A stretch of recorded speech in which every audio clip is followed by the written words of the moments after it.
E aí galera, tudo bem? O que me trouxe aqui foi falar sobre câmbio novamente. Vocês não imaginam os pepinos que eu tenho acompanhado aí sobre câmbio e eu queria levar para vocês essas informações porque se vocês conseguirem aprender e evitar esses erros, o prejuízo também pode ser evitado no bolso.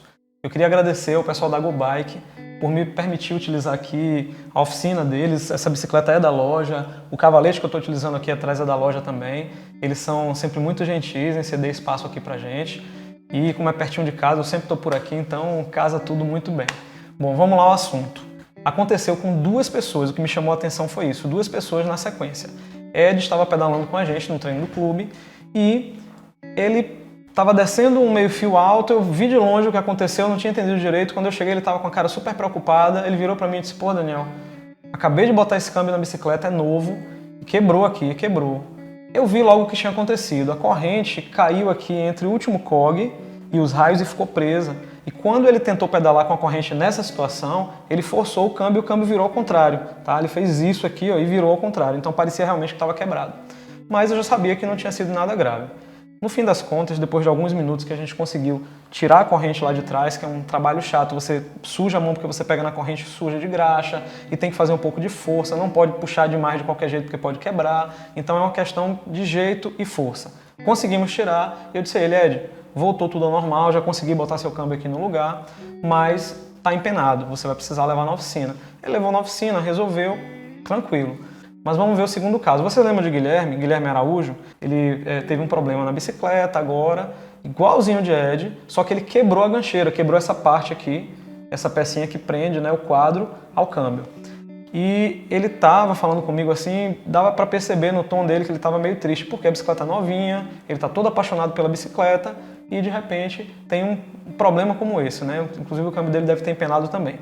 No caso de Guilherme, eu acompanhei o seguinte: eu estive com ele no domingo e ele estava me dizendo que a roda dele soltou, a blocagem estava folgada, ele foi pedalar com um pouco mais de força, a roda soltou.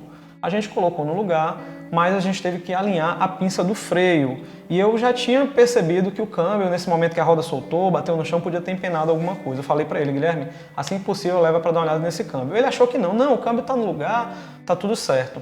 Eu acredito que como o câmbio empenou um pouco, o que é que acontece? Ele saiu da posição original e no momento que ele tentou trocar de marcha aqui para mais leve, acabou passando do local indicado, né, do local que ele não poderia passar, e a corrente foi colocada aqui dentro, né, entre os raios e o último cog. Quem já teve esse problema sabe como é chato. Então ele, com isso, forçou e quebrou a gancheira. No caso de Ed, ele estava com a bicicleta mais simples, o câmbio não é tão rígido, tá? Então existe uma folga maior aqui. E quando ele desceu o meio fio alto, eu acredito que ele tenha, batido demais a corrente, batido a bicicleta forte demais, a corrente desceu e aí a corrente realmente saiu do lugar e caiu onde não deveria. E logo em seguida ele fez força aí que prendeu a corrente mesmo. Tá. Em nenhum dos dois casos foi falha na operação do equipamento, tá? Nem no caso de Ed, nem no caso de Guilherme. Mas eu queria já chamar a atenção aqui para uma terceira situação que acontece muito, que é o seguinte: quando a pessoa olha para aquela ladeira, Pelourinho, você vem ali debaixo da Sete Portas, aí entra ali pelo aqui da Ban, aí pega o Pelourinho, tem a subida, tem o tabuão em frente, tem o carro para o lado direito e o Pelourinho para o lado esquerdo. Você vem com o iniciante. Aí o cara, quando vê aquela ladeira do Pelourinho de paralelepípedo, se desespera, você começa a ouvir muito barulho na troca de marcha. Isso é, primeiro problema, força demais no pedal, trocando a marcha e fazendo força ao mesmo tempo, não pode. E outra questão, número 2, trocar as marchas da frente e do fundo ao mesmo tempo. Você se desespera e aí mete a mão, troca as duas e pedala, a corrente faz isso e acaba caindo realmente onde não deve. Aí é falha na operação. Eu queria mostrar para vocês agora uma coisa que vocês podem fazer que pode evitar esse problema se a questão for a regulagem não está ok. Existe como limitar o curso do câmbio e é isso que eu vou mostrar para vocês aqui agora. Então vamos lá, gente, dá uma olhadinha no movimento dessa corrente. Ela ficou aí, daí não passa, na volta dá para passar mais rápido ainda, olha só. Não passa também, isso é o correto.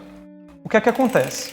Na verdade, o câmbio ele poderia trazer a corrente ainda mais para cá ou poderia levar a corrente ainda mais para lá. Então você precisa limitar o curso. Esses parafusos aqui servem para isso. É importante que você saiba que existe esse tipo de regulagem até para você solicitar ao técnico que faça. Olha, minha corrente está caindo para fora, então dá uma regulada ali para limitar. e os técnicos normalmente já entendem o que você fala de primeira e já resolvem isso com tranquilidade. Em cada parafuso desse tem uma indicação, aqui não vai dar para ler, mas um deles tem escrito up e no outro tem escrito down. Up, no caso, é da velocidade mais forte, maior, que é essa aqui. Então você regula esse parafuso, quando você aperta, ele leva o câmbio mais para dentro, na parte de baixo. Ele limita, né, o curso do câmbio. Se você apertar demais, você não vai conseguir nem trocar para catraca menor, para o cog menor. Da mesma forma, quando você aperta o parafuso down, ele limita o curso aqui. E o que é que acontece? Se você apertar demais, você não vai conseguir passar nem para o último cog. Ele vai ficar aqui no penúltimo e não vai conseguir subir, porque você realmente apertou demais. Se você folgar demais, cai para fora. Então isso vale para os dois lados. Com isso aí regulado direitinho, você consegue ter mais tranquilidade para pedalar, porque você não fica naquela apreensão, né? Se a corrente vai cair para um lado ou vai cair para o outro. E lembrando, se a corrente cair para dentro dos raios, né, ficar entre os raios e o último cog, ou cair para fora aqui, ficar entre o primeiro cog, o menor, e o quadro, não force no pedal. Percebeu que aconteceu alguma coisa estranha na troca de marcha, não força no pedal, porque se a corrente simplesmente se deslocar, você consegue tirar na mão, você consegue puxar aqui e colocar no lugar, tá? Mas se por acaso a corrente ela realmente cair, você pedalar forte, ela vai travar e vai ser bem complicado de tirar. Aproveitando que a gente está falando sobre essa questão, eu queria mostrar uma coisa interessante, que é a seguinte. Eu sei que parece óbvio para algumas pessoas, mas eu tenho alunos que depois de muito tempo pedalando me procuram para tomar aula e eles ainda não sabem disso aqui, ó. Quando você usa essa alavanca menor para trocar a marcha de trás, né, mão direita, marcha de trás, para mais pesada, o que é que acontece? Você dá um toque e a marcha troca, tá? Não fez barulho aqui porque já está na mais pesada lá atrás. Deixa eu subir um aqui que vocês vão ver. Olha lá. Um clique, tá? Isso é o padrão. Existem passadores que você pode até passar 2 marchas de vez aqui, mas não é o caso. Agora, essa alavanca que passa a marcha para mais leve, lembrando novamente que eu estou falando aqui da mão direita, então é marcha de trás, tá? Das catracas. Você pode dar um clique, 2 cliques, 3 cliques. Então você consegue colocar 3 marchas leves empurrando a alavanca até o final. Aí tem 2 coisas para a gente observar. Vou voltar aqui. 1, 2, 3. Primeira questão. Se você não sabe disso e aperta e assim, só quer trocar uma marcha, mas passa um pouquinho e volta, pode ser que você troque 2 sem querer, pode ser que não troque direito, porque você só queria trocar uma, você não foi até onde deveria. Então você pode acabar ficando com uma marcha que não trocou direito, fazendo aquele barulho chato, requerendo que você faça um ajuste, né, manual. Só que essa alavanca, ela parece muito com a de cá. Essa daqui é mão esquerda. Mão esquerda, eu vou trocar aqui, vai mudar agora aqui na frente, tá? A gente está falando agora desse câmbio, a gente está falando agora das coroas.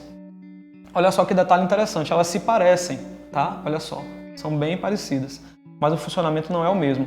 Então, uma outra grande dúvida dos nossos alunos é: Daniel, eu não consigo passar a marcha desse lado, ó. Eu aperto aqui e não vai, não faz nada. Mas, gente, olha só, desse lado, um pequeno movimento já faz um clique, trocou. Se você continuar, vai trocar mais uma e mais uma. Desse lado de cá, o clique é um só e é lá embaixo. Então, tá vendo o pulo do gato qual é? Você quer trocar de marcha aqui, você não pode apertar só um pouquinho. Você vai ter que levar até o final do curso e soltar. Aí você troca a sua marcha, certo? E jamais faça força quando estiver trocando as marchas e nada de trocar a marcha dos 2 lados ao mesmo tempo, tá? Então troca a marcha de um lado, depois troca a marcha do outro. Tanto faz a ordem, mas você precisa fazer isso com calma. Então, gente, com isso a gente vai ficando por aqui. Eu espero que tenha ajudado não só a Ed e a Guilherme, mas outras pessoas que também tenham passado por essa situação com o câmbio.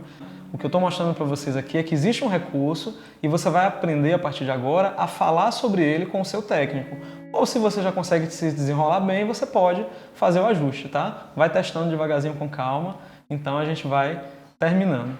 Aqui quem vos fala é Daniel Bagdev. Já fui de bike!